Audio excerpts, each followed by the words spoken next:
Before you can create a healthy relationship with others, you first have to create a healthy relationship with yourself. Welcome to Let's Talk About It with your host, Dr. Janie Lacy. Janie is a nationally respected psychotherapist, and on this show, she and her featured guests will help you discover and break patterns in your life that can contribute to self-sabotage and unhealthy relationships. Now, here is Dr. Janie Lacy. Because you're hot, then you're cold. You're yes, then you're no. You're in, then you're out. You're up, then you're down. You're wrong when it's right. It's black and it's white. We fight, we break up, we kiss, we make up. Those are the lyrics to Katy Perry's popular song, Hot and Cold. Does that song sound like the story of your relationship? Have you felt devastated, empty, and ashamed? You are yet again alone and destroyed by another bad relationship with a toxic person. Why is it that you only see the signs of a toxic relationship after it has ended? Why were you so blind to your partner's controlling behavior and frequent mental abuse? Well, today's guest, Kelly Kristin, is going to help us answer these questions. She's a life and love coach and founder of The Worshipped Woman. She focuses on helping women heal from toxic relationships, my favorite subject, and helping them to love themselves and creating the healthy and happy love that they deserve. She is an expert in subconscious transformation with a specialty in clinical hypnotherapy, Psych-K, and NLP. Her approach to healing is a unique mixture of subconscious change work, embodiment, and nervous system regulation to truly transform from the inside out and create lasting change. Kelly has been named one of the top 10 life coaches in 2021 by Yahoo Finance. And her mission is to have every woman know her worth and become her own version of the worshipped woman. Welcome to the show, Kelly. Thank you so much, Janie. I'm so happy to be here with you. You know, Kelly, when I was looking at your show, The Worshipped Women, you have an episode on your podcast titled Coming Back to the Truth of Who You Are. So help us understand, who is Kelly? Oh, who is Kelly? I am foremost a woman that's on a mission to, like you stated, help women heal from toxic relationships. Underneath that, I am just a very caring person that really wants women to know how worthy and deserving we all are, because that's the journey that I had to take in my life.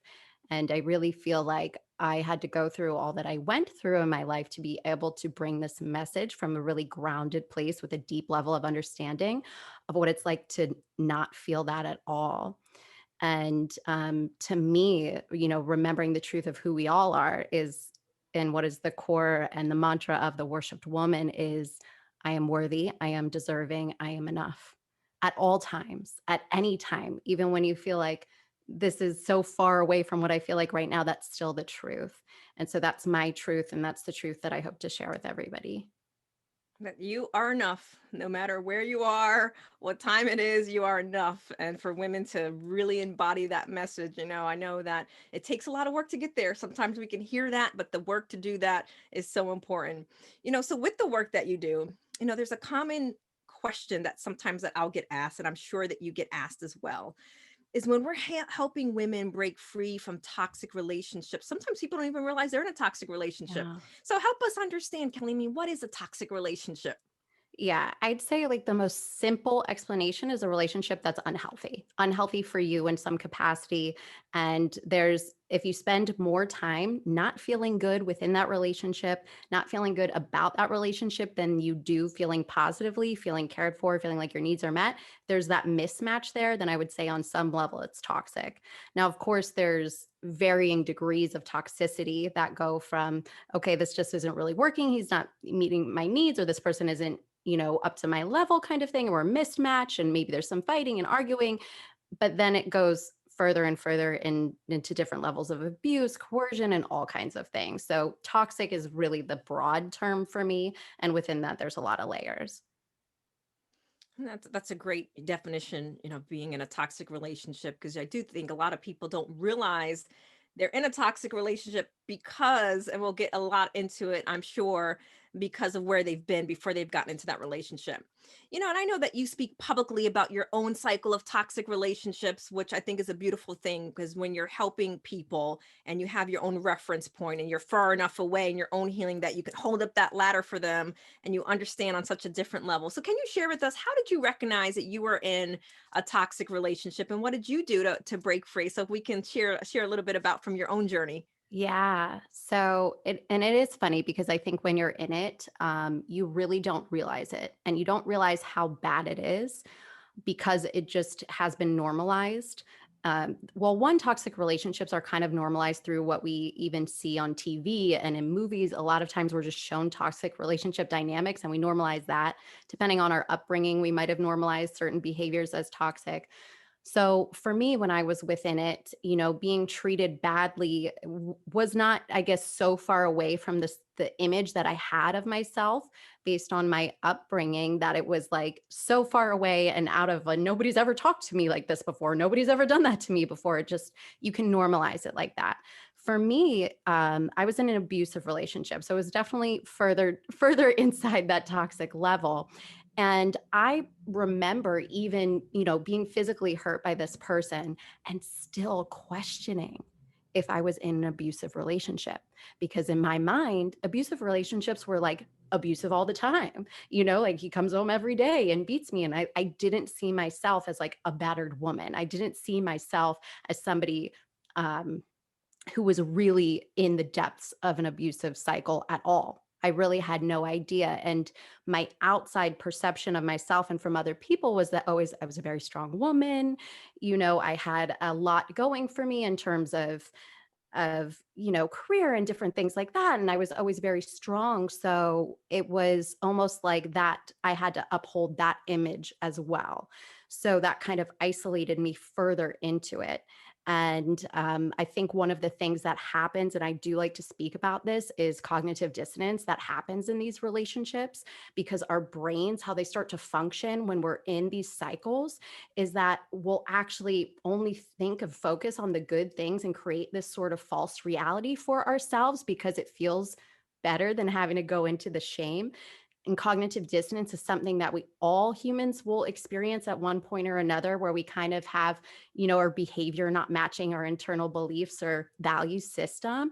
But it happens within pretty much every abusive or toxic relationship, where we actually create the false reality of it not being that bad. We think about all of the good times. We think about, well, he does this for me, or he does that for me, or all of these things that happen. And we focus there and we live there instead of really being faced with reality of what's happening. Also, in those relationships where they involve the gaslighting. So you're actually made to question your reality. What's actually real here? When you have people in your life that are coercive, they very much manipulate you into believing, well, maybe you're the problem and I'm not the problem. And so there's a lot of different levels to that, where you actually start to just normalize it yourself and really just don't have a clear picture of what's going on. That was definitely the case for me. It's definitely the case for most everybody that I work with. Is that's kind of just what happens. You get so stuck in it, you don't know. So for me, when I really started actually getting first into a little bit into personal development, and I started reading more and I started learning ideas of like, you create your reality and things like this. And I was like, oh, hold up a second.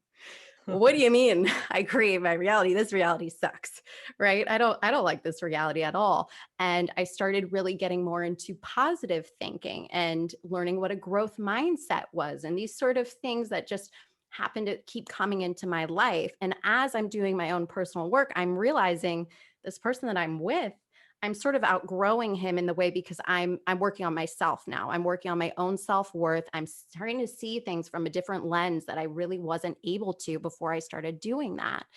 And then it was really a bad situation when I actually left that relationship. It was like a very bad fight, and I knew it was going to escalate. And I literally just threw some random stuff in a bag and ran out the door. And I just couldn't, it was like something snapped in me in that moment, where it was like, no more.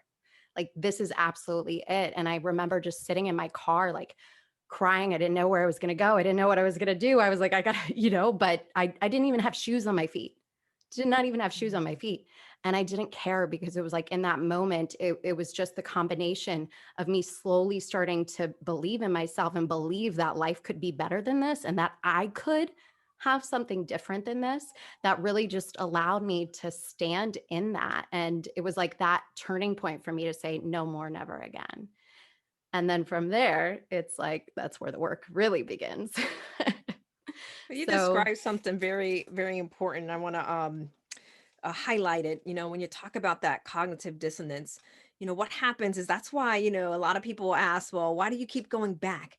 And usually it's right there, right? When you're looking to break free from a toxic relationship or a love addicted relationship, is that relapse is so high because some people will describe trying to leave the object of, let's just call it, their addiction is like they rather chew glass, right? You're going through that detox. And then we're looking at the research, right? Between 14 and 21 days, you described it, is then you start thinking about, well, it had all these great qualities, all these great things. And then you start questioning and almost, I call it, you get amnesia of the reason yeah, why you've left. yes. And, if you can speak a little bit more to that, because I'm sure that you Yeah. coach a lot of women that they go back and forth, just as we described in Katy Perry's hot and cold, come here, go Right. away. It's such a pattern. Right. Well, it's that push-pull dynamic that keeps you stuck. And so it's a mixture of cognitive dissonance and really a trauma bond, right? So a trauma bond being a cycle that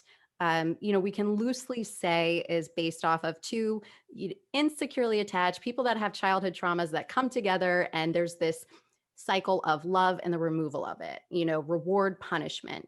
But we also have to realize that neurochemically we're affected the same way, like if we were using a drug, like if we were literally a heroin addict. And so that's why we have this pull towards this person when we leave it, because it's like, I don't have my drug, I don't have my fix. And I definitely experienced that in my relationship, right? Really wanting to leave, but like not understanding why. Even at one point before actually being able to leave, packing up my stuff, leaving, moving in with a friend, and then boom, right back within maybe a week. Even though at that time, knowing in my mind, like, this is not right. This, that I can't be doing this. Like, there's something wrong here, but I could not get away from that pull. That's sort of the hallmark of being stuck in a trauma bond, right? Feeling that this doesn't make sense, but no matter what, I have to be with this person. And so if you are feeling that in your relationship, I can guarantee you that you are in some level of a trauma bond. And that works hand in hand with cognitive dissonance, because here I have this feeling of like, I have to be with this person. It has to be them and it can't be anybody else. And, it's the only thing that's going to bring me relief. It's my fix. And now my mind is telling me, well, it's really not that bad. Right? It's Mhm. really not that bad. Like, there's good qualities here. Maybe you're overreacting. Maybe that, this is what happens. Everybody fights, love takes work, all of these excuses. And we sort of just live, I would say that the hallmark of cognitive dissonance, like justification and rationalization. And the truth is that if you have to rationalize your partner's poor behavior towards you, that's a problem. That's a problem that you need to be willing to look at head on. You mentioned the term trauma bond. My one of my mentors, Dr. Patrick Carnes, he wrote the book Breaking Free of Exploitive Relationships, and he coined that term. One of the things that it's hard for people to really understand that, but when you are healed, people could clearly see it. But when they're in it, it's hard to see it. And this is why. Now, sometimes I'll say like that trauma bond relationship is essentially you're going to be attracted. And this is where people are like, what? You're going to be attracted to someone who essentially is not going to be able to love you in the way that you need it. And then Yep. people will say, well, and obviously we're females, so we're talking from the male perspective. This goes both ways. But they'll say, well, when I met him, he was Prince Charming. I met him, he was all about me, right? And then they Yeah. get caught up in that fantasy that happened in the beginning, and they're trying to circle back around to that moment in Yes. time.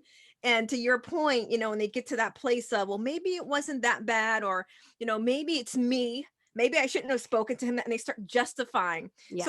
when you're working with women in particular, and you hear them justifying staying, all right, they're trying to break free, and they're needing help and assistance, and I think which is a beautiful hallmark of healing, and we'll get a little bit into that.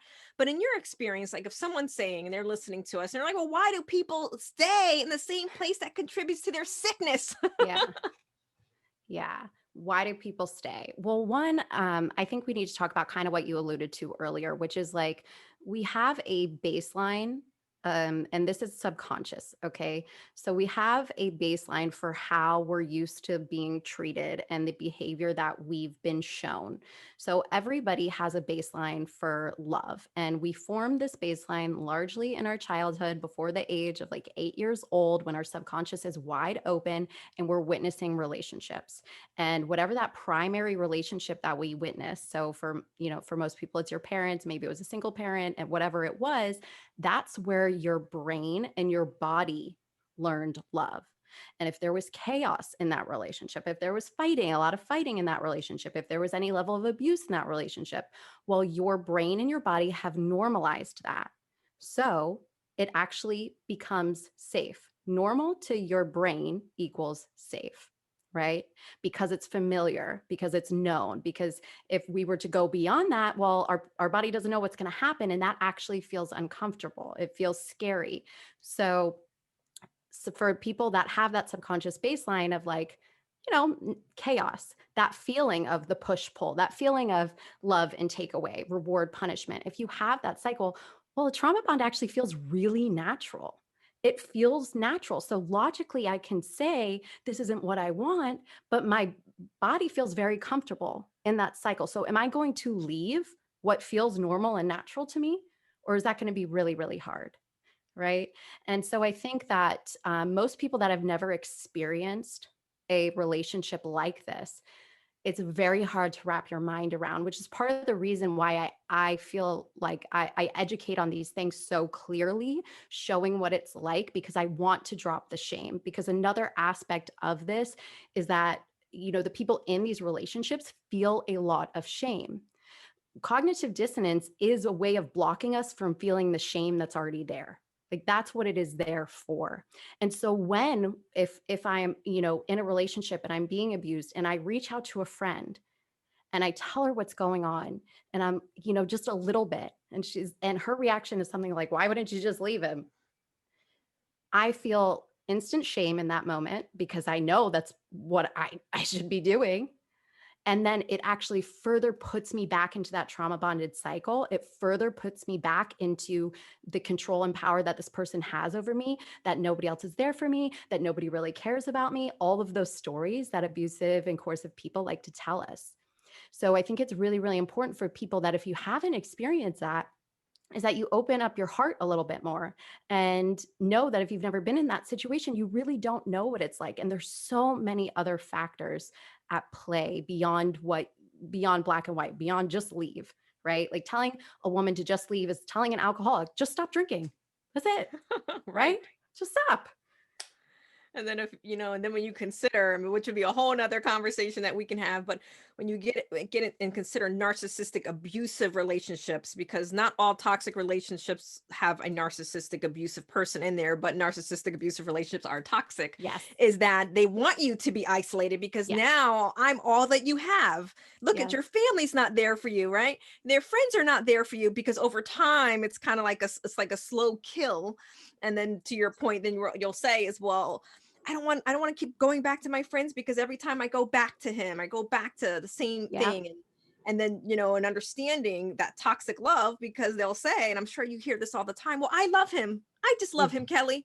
I just Mm-hmm. love him. Right. Yeah. But they don't understand, all the things that you're explaining to us, the trauma bond, how the brain works, and Yeah. especially if it's a trauma brain, that abuse and all those types of things become more familiar. So unless it's the hot or cold, and then getting into that cycle, that everyday abuses sometimes is a slow kill there. You become so familiar with it. So I certainly Right. appreciate your education around that, because I think a part of that, for women to be educated so that they can recognize themselves and realize they're not alone.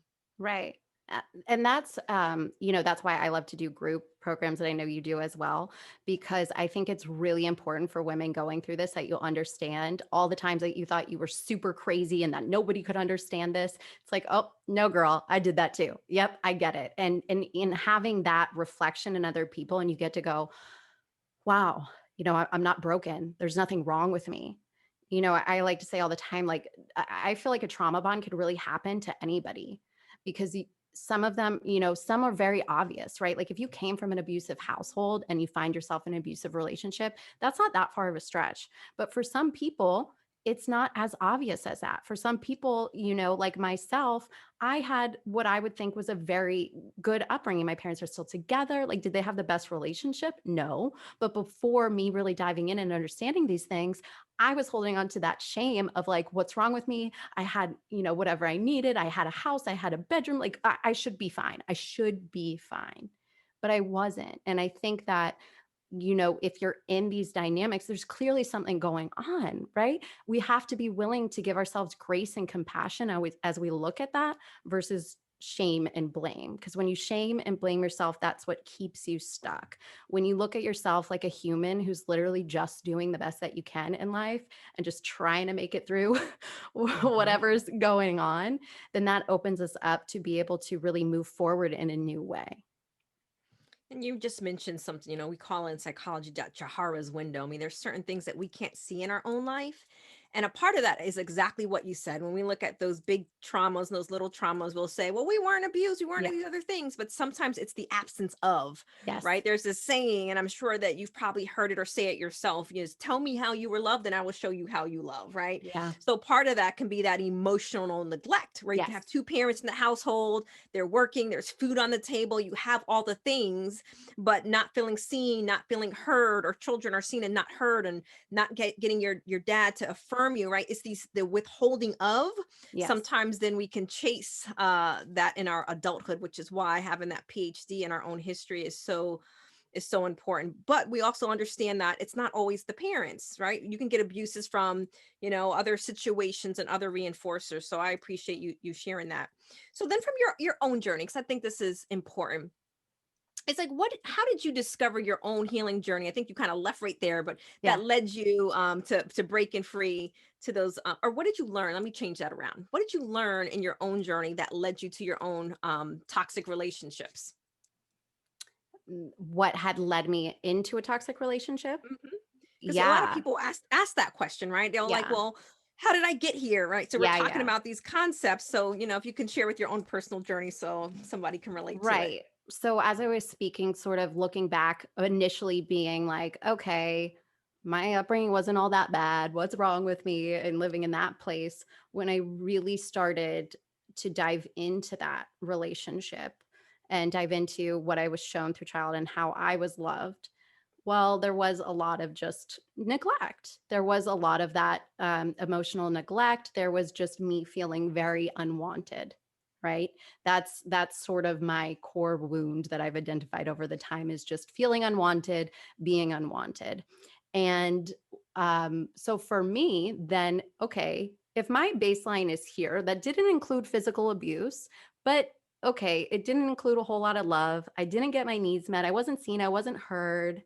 I wasn't validated. Well, then is it that far for me to go down to accept actually being abused by somebody? No, it's really not that far off because again, we form this image that we have of ourselves at a very young age. Unless, we start really digging in and doing the work to change that image, we actually can't act out of the image that we have for ourselves, right? We form these beliefs, we form our identity, all subconscious, literally meaning beneath our conscious awareness. So it's not like I'm walking around like I feel unwanted today, right? So that's a subconscious thing that's going on. So if I feel unwanted and that's what I'm believing in my subconscious mind, well, it makes sense that I'm going to be with somebody who revalidates that belief that I have. And so that's why I think subconscious change work is so important because if in my head I'm unlovable or I'm unwanted, I'm going to continue to seek out situations where my subconscious, because it always wants to be right, It wants to be on board. We want to be congruent. So it's going to reach out for those situations where it's like, yes, you are unwanted. Yes, you are unlovable. And to your subconscious, that's a good thing. It's like, hey, I'm doing what you want. And logically, that sounds crazy, but that's actually the internal processes that are going on. And so that's why, for me, a big part of my healing has been subconscious mind work, because I needed to figure out, saying the affirmations like I am worthy, I'm deserving, I'm enough. That's not enough, right? Like I can look in the mirror and tell myself that 100 times a day, throw salt over my shoulder, put a crystal in my bra, and I'm still not going to believe it if my subconscious is not on board with that idea. And I think, for people that don't get in there and they spend so long just talking about things and in a place where they're like, I can't move forward. Oftentimes it's like, we got to get into that subconscious and really start chipping away with what's actually in there. Well, Kelly, you're speaking some truth, because I think a lot of people need to hear that truth, that because what you're describing is doing the work, because what you described is trauma repetition. So when we have that unfinished business in our childhood, you still are going to have, you're going to your point, you're going to seek it out from a very unconscious standpoint. There's a therapy called imago therapy. So it's in the Yes. image of that you are going to seek the worst characteristics. And I know sounds hard, but you're going to seek the worst characteristics of one of your caregivers or one of your wounds. Yes. So that's where we'll see those self-sabotaging behaviors. And then you become hypervigilant and understanding your attachment style, right? If you're an anxious ambivalent, you're going to attract that avoider who's going to make you feel unwanted. And then you're going to peck. And eventually when they leave, or they leave for someone else, I'm like, see, I knew it, I'm right? unwanted. Yeah. So one of the things that I'll see in particular when women don't have, when they don't embrace their healing journey, and I see this now more than ever actually on social media, and I would like to hear your opinion as well. When they don't, this is women who are unhealed and don't seek healing, is I'll see either they're going to be revengeful, and that anger now turns to obsessive, behaviors. This is the stuff movies is made of, right? Yeah. But then I also see the other part of it that is not as obvious. And this is, I'm going to be so successful and I'm going to post, all these great things, or I'm going to post myself with the next man, but they're still not healed. No matter how much they feel like they're trying to show that they're killing it or they're doing all this other stuff. We can curate our lives on social media. So I'll see these types of things. I'm wondering what you see, especially when we look at all of the things. Yeah. So I'm very aware. And I think, being in this space, there's people that remain in that victim mentality, in the mentality of like pointing at this other person of like every single thing is that person's fault and they're terrible. And they go down that path. I see that a lot. And on the opposite side of the like, I'm going to just move on. I'm going to be good. Like, let's go. And I hate to tell you, but that doesn't work. Neither of those work. One keeps you stuck in the victim cycle and not taking responsibility for yourself and for your life. And that's just never a good place to be. And then the other side of that really stops you from processing anything. And I tried to do that. So I know it doesn't work. When I left my relationship, I was so happy. I literally was elated. I felt like I had just broken free out of prison. I was like, I'm going to do everything and I was that woman. Okay. So I get it. I get it if you're doing that. But that's really just a trauma response because you actually don't know how to regulate your nervous system. And we could talk a little bit about that because I think it's important, but that's also what leads to just keeping trauma stored in your body. And that leads to a whole lot of other issues. So for me, that led to autoimmune disorders. And I think that this is really important because there's a huge link to trauma and autoimmune disorders.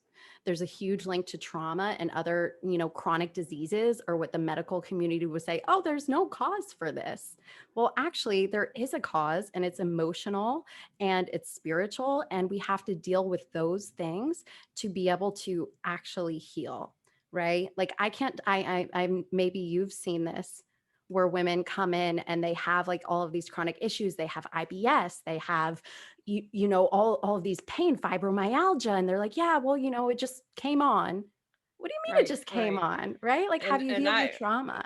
Absolutely. And, we're going to take a quick commercial break. And when we come back, I want to start right there. I want to talk about emotional regulation because you just dropped some gems on people and we need to explain it. And the third part that we'll also talk about it is when people want to get over, they try to get under somebody else. So Mm. we'll be right back on Let's Talk About It with Janie Lacy. Are you often attracted to unavailable partners? Feel like you can't stay but can't leave a toxic relationship? Obsessed with thinking about a current or former lover? Feel resentful that you're always taking care of the other person? The Woman Redeemed Therapy Program is for women who want to break free from toxic relationship patterns so they can find the love they truly deserve. This program is a safe, nurturing environment essential for building self-worth and acquiring the tools to work through challenges and create your best self. We invite you to begin the journey today to start building the new you. Call 407-622-1770 or visit lifecounseling.solutions.com. That's lifecounseling.solutions.com. We are here with Coach Kelly, and she is helping us understand what we need to do to heal from toxic relationships. So welcome back to the show, Kelly. Thank you. So right before we went to the break, you were dropping some things that are probably new terms for a lot of people. So talk to us a little bit about, like, when we were talking about, like, some people that are unhealed will either have the trauma response of productivity, of busyness, of filling themselves with this false self, is what John Bradshaw would call it, this false self. And especially with today's social media, we can curate pretty much anything we want to, which is Yeah. why I always tell people, vet people and check receipts. whole other conversation. Yes. But, a part of also that is that people sometimes will jump from one relationship to another. And you talked about emotional regulation. So talk to us a little bit about what that means if people are hearing that for the first time, but they think they know what it means, but not 100% sure. Yeah. So I think that there's emotional regulation, and within emotional regulation is our nervous system, right? And so when we're in that response of I'm going, I'm going to do this, I'm going to, like, everything's good and I'm just going to move on, we're usually in actually a fight or flight state, right? We have three states to our nervous system that in a normal, if we're regulated, we're going to bounce between all the time. We'll go from like a connected, feeling safe, feeling like life is good, to a fight or flight, and then to a disconnected state. A normal person oscillates through these all of the time, and there's many different names for them. If you've into the polyvagal theory at all, this is really where that comes from, where we have the different branches of the vagal nerve. Mhm. And so when we're in that space, we're in a heightened state.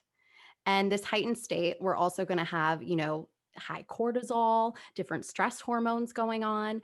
And if we don't know how to get back to that connected state, regulate ourselves, that's where we have issues. That's where we have problems. So when we get dysregulated, it's really easy for us to not really spend very little time in that connected state and spend most of our time in that hyper, like that fight or flight state, go, go, go mode. Or when we're not in that go, go, go mode, our only other mode is like in bed all day. I can't focus, can't think, like all of those kind of things. And that's really being in an immobilized state in our nervous system. And now that happens over time in these toxic relationships because we're not safe, right? And how our nervous systems work is anytime that we perceive a threat, whether that is a real or imagined threat, our nervous system is going to arouse. And if we don't know how to get back to a connected state from that arousal, then our nervous system is going to arouse. It's going to arouse. It's going to arouse. And then it's like, I can't take anymore. So now I'm just going to freeze. I'm going to go into immobilization. I'm going to go into disconnection. So when we're stuck in that place, that's where a lot of the issues are that I think so many people don't know how to deal with, right? That's where we get like the obsessive thoughts and we get like super obsessive, or oh my gosh, when I was stuck in that nervous system on state, I was starting like 4 businesses, right? I was like, I'm going to do this and I'm going to do all of the things. And, if it wasn't for me really having to stop because my hair started falling out, I rapidly started gaining weight. I felt like my body was just turning against me. Okay. And this is important because this happens. And a lot of times we'll just go, oh, well, I need to take some medication. And, this is just something that happens. I went to the doctor and, we didn't discuss that, but my background is a nurse. I was a psychiatric nurse, actually.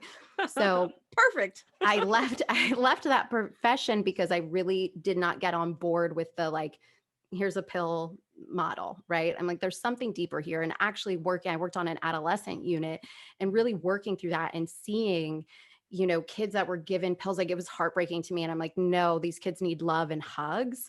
And so that really changed things for me. So when I was having all of these issues, getting my blood work done, doing all of these things, they come back, oh, you have a very low thyroid, you have PCOS, you have all of these issues, and here's 6 medications to be on for the rest of your life.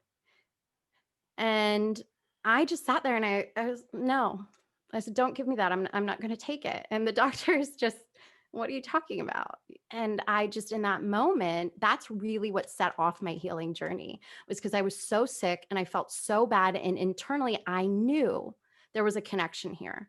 I was perfectly healthy. I've always been healthy. Like, you don't just go from being a perfectly healthy person to all of a sudden having all of these issues and there not be something deeper going on. And that's really what led me down to look at emotional trauma, to look at these things going on and realizing that a lot of that disease state that I was in, dis-ease, was my nervous system not being able to regulate, not being able to come back to a calm and connected place, not feeling safe in the world.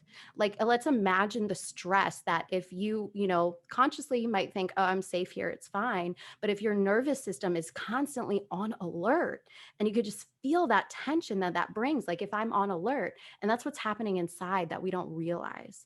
And so that's why really learning different techniques on what makes you feel good, what makes you feel connected, what makes you feel like you matter in the world is really important. Doing things like breath work, doing things that expand that state, doing things like grounding, yoga can be great for getting back into a connected place. And so I think that that's an invaluable part of the healing process that, like you and I were talking about earlier, that you're not just going to get from talking about it, that you're not going to get just from being aware that this is what's going on. You really have to do the body work and realize that's what's going on to be able to heal, because healing is not just mind, it's mind, body, soul, all of it. Absolutely. Vester Connerbolt's work, Body Keeps a Score, is such a Yes. valuable resource. So when you talk about healing, so, we're knocking on the door, we're knocking on Kelly's door, and she's inviting us into her house. So what does self-love look like for you today, right? You've had toxic relationships in the past and you've been on a healing journey. Now you're helping other women. So what does self-love look like when people hear that self-love? What does it look like for Kelly? Yeah, self-love is showing up for myself every day in a multitude of ways, right? I think a lot of times people think of self-love as self-care, like, oh, I'm going to go get my nails done or I'm going to get my hair done. And that's certainly one form of loving yourself. But for me, it's putting my needs first and all of the time. I really had to learn boundaries. I think that's incredibly important, but how to honor my boundaries. To me, that's self-love, is my yes is a yes and my no is a no, and honoring that every day, because that's honoring myself first. And when I honor myself first, then that enables me to live a really, really good life. And that can be complicated in a world where we feel pulled in a lot of different directions, or we feel like, I have to do this or I have to do that. But really, for me, it's honoring that. It's honoring my yes, it's honoring my no, and it's showing up in that when it's not comfortable. It's doing the work that isn't comfortable. Self-love to me is doing a breathwork session when I'm like, oh, I'm tired and I don't want to do this, but hey, I need to care for my nervous system today, right? So it's all different ways, but above all else, it's honoring the yes and honoring the no. And I would imagine that in order to get to that place, you mentioned it earlier, is that when you're doing the work that you get to a place where you had said that we're enough no matter what time of the day. So when you really believe that, not that it's so easy all of a sudden to say no, but you know that you deserve and you know where Yeah. you end and someone else begins. And it's not to say that you probably won't feel guilty, which can be some of the remnants from the old, but you know that you're worthy, that you know that you're enough, and you change what you allow and accept and accommodate in your Yes. life.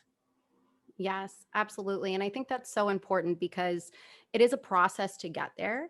And I always say, like, healing is remembering this is our natural state. Our natural state is enough, worthy, deserving, right? A baby gets born into the world, and there is not 1 ounce of you that's like, oh, that baby doesn't deserve love. Like, nope. But right, like, it's a natural instinct for us. We know, oh, that baby deserves love. That baby deserves food. Like, give, make sure that they're good, make sure they're taken care for. It's our natural state. Healing is remembering that's our natural state, and remembering that we get to give that to ourselves first. And so what I've really developed is what I call like the next evolution of self-love is really self-worshipped. And that is like the concept of the worshiped woman. And the worshiped woman is she who worships herself. So not only do I love myself, but I actually think of myself as a goddess. I think of myself like to worship means to, have the reverence of a deity, right? And so, can I see myself in those eyes? Can I honor myself so deeply that I worship myself? Because when I worship myself, it means I'm putting my needs first. It means I'm seeing myself as somebody worth that. Right. And when I show up in that energy, that's what really transforms the whole world. Because when I hold that energy for myself as being the worshiped woman, and I frequently say, I'm still on this journey, right? We're all still on our own journeys, and everybody's version of the worshiped woman is different. And what that means to you is different. But when I show up in that energy of, yeah, this is how worthy I am, then the world has no choice but to reflect that. Because if people don't get that, then they're just not in my life, right? Energy is important. And the energy and the standard I hold for myself is the most important. Absolutely. And I think a lot of people use different terms, but what comes to mind is like when we think about, I see it all the time, especially on social media, people do hashtag, queen this, queen that. But a queen has done a lot of work to be able to stake that to stake that Yeah. throne when you really study kingdoms, right? So she knows how to move, but also she knows her worth in wearing that crown, and because she's also put in the work, and I think that's so important. So when you think about some of the people that you're coaching and that you're working with, and even from your own journey, many people will say that they don't trust themselves after being in toxic relationships. I hear it all the Yeah. time, and I'm sure you hear it all the time. It's like, I don't trust myself. I'm going back and dating. I'm Yes. going back and Yes. doing it. How am I Yes. going to know how to trust myself? I mean, so what does it look like? So I know you've been on a journey. It's how we've met, through your personal relationship. What does it look like to trust yourself? And how can someone get to that place when they want to Yeah. get back out there and they want to date, they want to find that person who is going to be healthy? Yeah. So I think this is so important.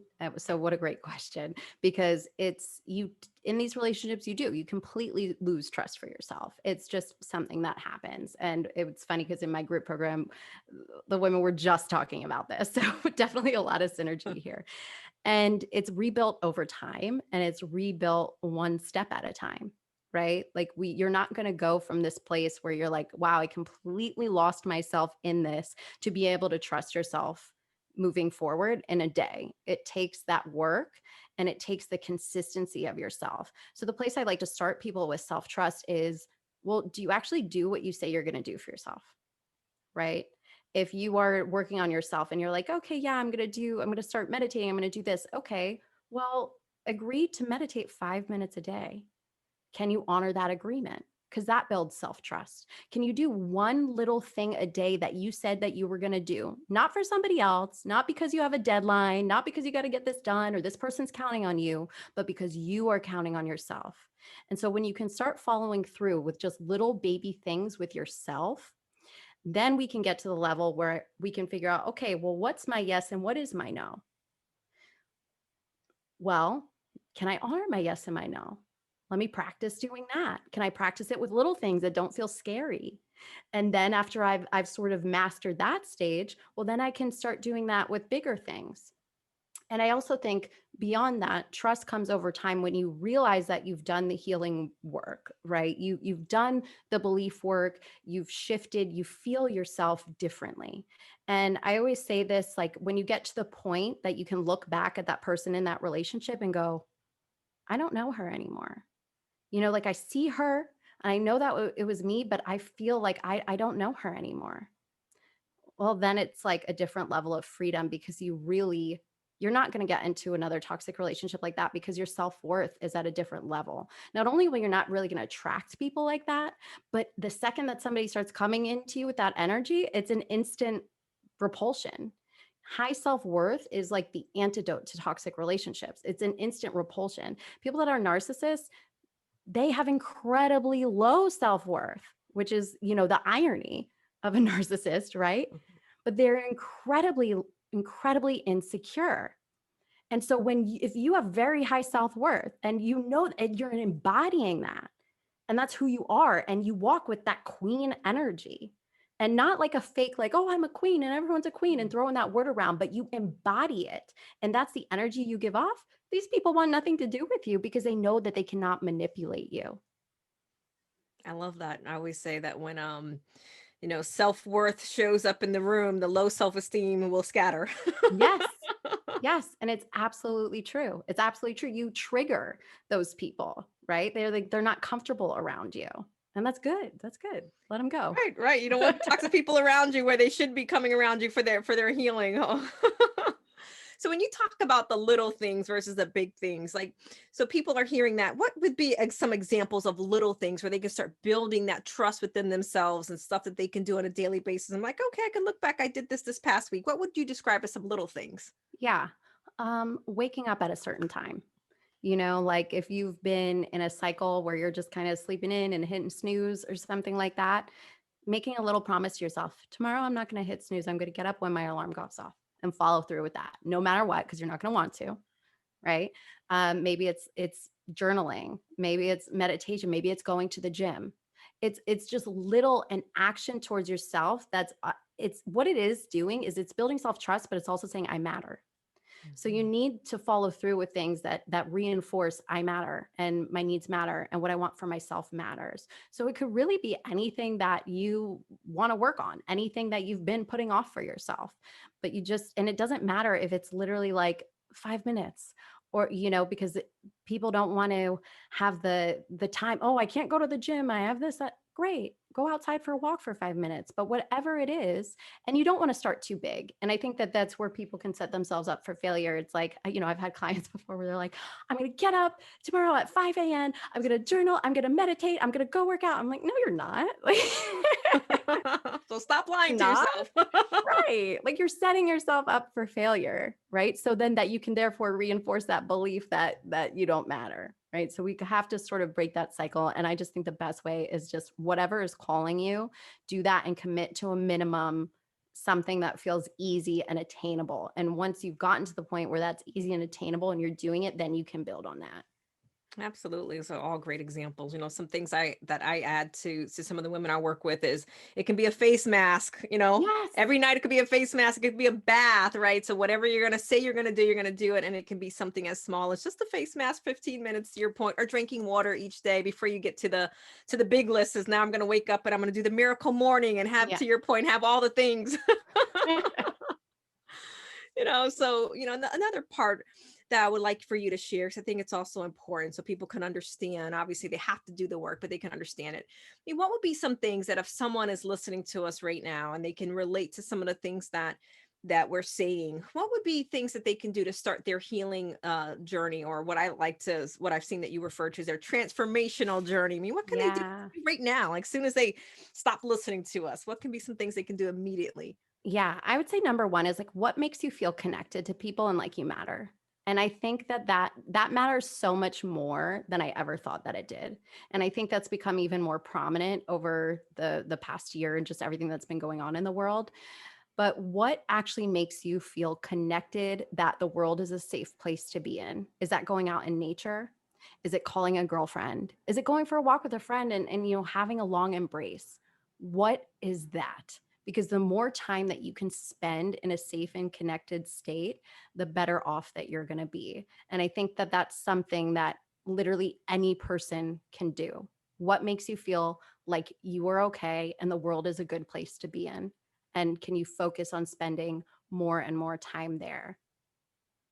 You mentioned something, and I think it's important because you and I are aligned, and I think it's such a great thing when you can also demonstrate collaboration over competition.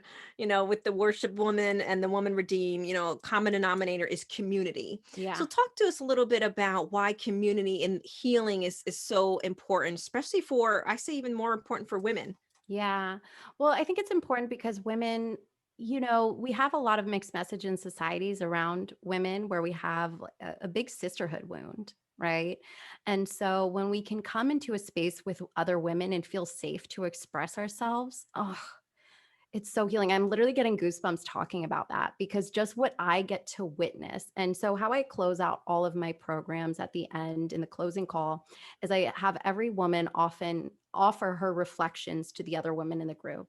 So, a woman is like, the woman in focus, and everyone offers how her journey has helped them throughout the course and throughout the program, and being able to one hear that because I'm only one person, right? I have my knowledge and I have my experiences, but when you have all of the other people and their experiences, and there's always somebody there that can just make you feel seen and heard, it's magic. And when you're all working towards that same goal and you can motivate each other and you realize like, wow, I'm not alone in this, right? Like humans, we need that. We need to know we're not alone. We need to know that it's okay to go through what we went through.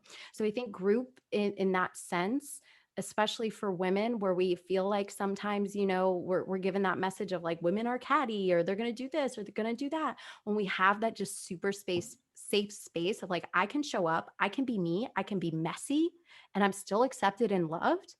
I don't think that there's anything better. That alone is healing. Absolutely. And I think a couple of things I'll add to that is sometimes we're not even aware that we have a mother wound. Yeah. And Kelly McDaniels in her book Ready to Heal, and she's coming out with a book called Mother Hunger in June. But it's talking about, with us as women, when we get into addictive or toxic patterns with sex and love, is sometimes we're looking for that nurture and that love that we didn't necessarily get from our parents or in particular our mom. And we're looking for it in the bed with men. Yeah. So to your point, I mean, we hear that women are all about drama, or all about catty, but you are a woman, right? So you're also Right. rejecting parts of yourself. So when you're getting into that community and you're with women who are on that healing journey and you're both focused, it's like that lioness, they travel in packs, right? So Yeah. powerful in that, because the other side of that is when people say that women are toxic or they've gotten into toxic patterns with women, it's because they didn't necessarily know how to vet them. Could you Yeah. talk a little bit about building trust in community? Yeah. Well, I think it's important that you know that the space that you're in, right? And so for people like us who are building these communities, our energy is the most important because we set the standard for the container. We set what is going to happen and how the women are going to show up. So I think if you are somebody who is looking for that community, is like you really want to see who's the head of that community and do you resonate with them and do you resonate with their energy? Because if that's the case, then you're going to be in that group with a whole lot of other women who feel the same, right? And you also have to have trust in the person who's running that group, that if somebody were to act out of line, that they're taken care of. So that person has to have not only that strong feminine energy of, you're safe here and you're safe to express yourself, but really a strong masculine energy too, that I'm going to hold this and don't worry, I've got you. And so I think that you need to have that feeling before you really start expressing yourself. And for me, I know it's like I have to have that safety feeling first before I can start expressing myself to other people. So when you start to feel that, that's the most important. It's pretty much what you're saying is, when you're broken in relationship, you can also heal in relationship. I And think it's especially that imperative. especially that mother wound, because if you most women when they're going through programs or they're trying to have healing, it's a part of because they to your mission is they want to finally get the love that they feel like they deserve, but we can't Yeah. get that until we're walking through the valley to get to the mountaintop. I always say when we get to the mountaintop, that's when we celebrate. It's not in the valley. That's part of, we got to go through the valley to get to the mountaintop in order to celebrate once we're up there. So Yeah. so, we certainly appreciate you today sharing your experience, your expertise, and opening the doors to your own journey. So, how can people stay in contact with you, Kelly?